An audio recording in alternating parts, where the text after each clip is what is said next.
ኢትዮጵያ ከዚህ ቀደም ውለታ የዋሉላትን የመዘከርና የማክበር ልምዷ እምብዛም ነበር። አሁን ግን ያንን ልምድ ቀይራ ስሟን ባለም አደባባይ በጉልህ ያስጠሩ አንጋፋ አትሌቶቿን ሳይቀር ማክበር ጀምራለች። ማሳያው ደግሞ በአዲስ ስፖርት ፓርክ የተገነባው የአትሌቶቻችን ሐውልት ነው። በዚህ ደግሞ የኢትዮጵያን ስም በዓለም አደባባይ ያስጠሩ አንጋፋ አትሌቶቻችን ደስታቸው ወደር የለውም። እውነት ለመናገር በጣም ቃላት ያጥረኛል። ዛሬ ያየሁትን ነገር ለአይኔ ራሱ ማመን ነው ያቃተኝ። ይሄ ዝግጅት እንዳለ ስሰማ በዚህ ደረጃ አልጠበቅኩም። ኡራኤል አካባቢን በዚህ ገጽታ አየዋለሁ ብዬ አልገመትኩም። በተለይ ደግሞ የተሰራልኝን ሐውልት ሳይ ምን ያህል ለሀገር መስራት ትልቅ ነገር እንደሆነና ይሄ ሐውልት እንግዲህ ለኔ ብቻ ሳይሆን ለሚቀጥለው ጄኔሬሽን ይሄን እያዩ የሚፈሩበት በተለይ ደግሞ አሁን እንደምናየው እዚህ ጋር የትራክ መሮጫ አለ። የሚፈሩ አትሌቶች እንግዲህ ይሄንን የኛን ስታቹ እያዩ ለወደፊት ትልቅ ደረጃ የሚደርሱ ስፖርተኞችን የሚያፈራም ቦታ ነው የተዘጋጀው።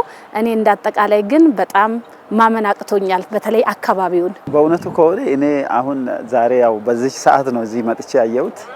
አልጠበቅኩም ነበር በዚህ ደረጃ ይሄንን በደንብ ትኩረት ተሰጥቶ ላሉት የሀገራቸውን ሰንደቅ ከፍ ላደረጉት ይሄንን ታስቦ በከተማችን እምብርት ላይ ማስታወሻ ማስቀመጣቸው በጣም እኔ አልጠበቅኩም። እውነት ለመናገር የዛሬ ቀን በጣም ልዩ ነው ለኔ እንደ ግሌ ማለት ነው። በጣም ልዩ ቀን ነው። ዳግም እንደተወለድኩ ነው ማየው። ዛሬ እኔ በትልቅ ደስታ ነው የተሰማኝ። በጣም ነው ደስ ያለኝ።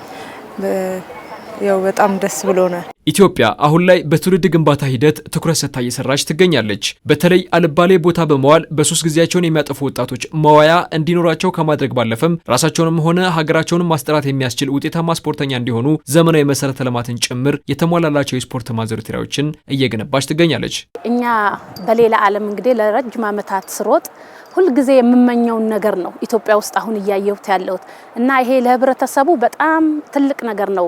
እንግዲህ በአዲስ አበባ ውስጥ እንግዲህ ብዙ ጊዜ ማዘውተሪያ ቦታዎች የሉም፣ ሰዎች የሚዝናኑበት ቦታ የለም። አሁን እንደምናየው እንግዲህ በየአካባቢው ይሄን የመሳሰለ የተዋበ ቦታዎች እየተሰሩ ህዝቡ ጤናውንም እየጠበቀ የሚዝናናበት ቦታ ተመቻችቷል። እኛ ለውድድርም የተለያየ አገር በምንዞርበት ሰዓት የምናያቸው የስፖርት ማዘውተሪያ ቦታዎች በምናይበት ሰዓት በጣም እውነት ቅናት ይሰማን ነበር። ዛሬ መንግስት ትኩረት ሰጥቶ በተለይ በከተማችን ክብርት ከንቲባ አዳነች አቤቤ ከተማ ውስጥ ያለው አሁን የግሪነሪ ቦታዎች የኮሊደር ያሉ እንደ ኮሊደር ያሉ ኮሊደር ልማት ሰው አሁን ፓርኮች በየቦታ እየተሰሩ ነው። ስፖርት ማዘውተሪያ ቦታ ይሄ ከሚገባ በላይ የሚያስደስት ነው። በፊት እንደዚህ አይነት ትውልድን የሚያነሳሳ ነገር የለምንም ነበር እንደ ሀገር።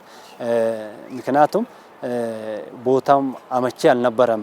ቦታ አለን ማለት አልተሰራም ነበር። አሁን ለትውልድ እንደዚህ አይነት ማሰራቱ እጅግ በጣም ያነሳሳል ትውልዱ የበለጠ ማለት ነው። ምክንያቱም ሁሉንም አቀፍ አንድ ላይ እናገኛለን። እዚህ ጋር ትልቅ ትምህርት ነው ማለት ጠንክሮ እንዲሰሩ ሐውልት ማለት ለኛ በጣም ትልቅ ነገር ነው። ዛሬ በጣም ነው ደስ ያለኝ።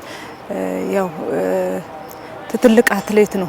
አሜሪካ ሀገር ውስጥ ነው በካምፕ ውስጥ እንደዚህ ተሰርቶ ያየሁትና ዛሬ ደግሞ የኔን ሀገሬ ላይ እንደዚህ ተሰርቶ በትልቅ ነገር ሲከፈት በጣም ነው ደስ ያለኝ። ያው ትውልድም ይሄንን አይቶ ጠንክሮ ይሰራል ብዬ አስባለሁ። ከዚህ ቀደም አንጋፋ አትሌቶቻችን ወደ ስፖርቱ ዓለም ሲገቡ የተመቻቸ ሁኔታ አልነበረም። ነገር ግን ደግሞ አሁን ላይ ትውልዱን ሊያነሳሳና ምቹ የስፖርት ማዘውተሪያ እንዲያገኝ መንግስት ትኩረት ሰጥቶ እየሰራበት ይገኛል። ወጣቱም አልባሌ ቦታ ከመዋል በተሰራለት እንደ አዲስ ስፖርት ፓርክ ባሉ ማዘውተሪያዎች ጊዜውን እንዲያሳልፍ የአንጋፋዎቹ አትሌቶች መልእክት ነው። ወደ አትሌቲክሱ ስንገባ ባልተመቻቸ ሁኔታ ላይ ነው ብዙ ነገሮችን ያሸነፍ ነው። አሁን እንግዲህ እንደምናየው በዚህ አካባቢ ላይ እንግዲህ ኡራኤል አካባቢ ላይ ይሄ የቆምኩበት አካባቢ እንኳን በጣም ለመሮጥ የሚያመች ጥሩ አየር ያለው ብዙ ነገር እያየ አይንህ በራሱ ጥሩ ነገር የተመቻቸ ነገር እያየ የምትሰራበት ቦታ ነው። ስለዚህ እኔ ኢትዮጵያ ውስጥ በአትሌቲክስ ዘርፍ ብቻ ሳይሆን በሌላም ስፖርት ውጤታማ እንደምንሆን ዛሬ ያየናቸው የዋናው ስታንዳርዱን የጠበቀ የመዋኛ ቦታ አለ። ሌላው ኳስ መጫወቻ ቦታ አለ። የተለያየ ስፖርት የሚደረጉበት ቦታ አለ። እንግዲህ ወጣቱን የምመክረው አልባሌ ቦታ ከመዋል እንዲህ አይነት ስፍራዎች እየመጡ ራሳቸውን አንደኛ ስፖርት አገርህንም ታስጠራበታለህ፣ ጤናህንም ትጠብቅበታለህ። ስለዚህ በተለይ ለወጣቱ በጣም ትልቅ የሆነ ነገር ነው። ይህንን አይቶ በዚህ ቦታ ላይ መጥቶ የሚጎበኙ የሚገለገሉበት አዲሱ ትውልድ ወጣቶች፣ ህጻናቶች እንዳየነው ቅድም የመዋኛ ገንዳው ደረጃውን የጠበቀ የኦሎምፒክ ስታንዳርድ ትሬኒንጋቸውን እየሰሩ የእግር ኳስ መጫወቻ ሜዳዎች፣ የተለያዩ የጂምናዚየም የመሮጫ ትራኮች አሉ እና እነዚህን ስታይ ለወጣቱ ትልቅ እድል ነው ብዬ ወስዳለሁ። ሁላችንም ይሄ ቅርጽ ነው፣ የሀገር ቅርጽ ነው። የሀገር ቅርጽ ደግሞ መጠበቅ አለበት። እያንዳንዳችን ኃላፊነት አለን። እያንዳንዱ ዜጋ ማንከባከብ አለብን። ያለንን ንብረት አንከባክበን ለትውልድ ማስተላለፍ አለብን። በየጊዜው መከታተል አለብን። እኛም ህዝቡም በአግባቡ መጠቀም አለብን።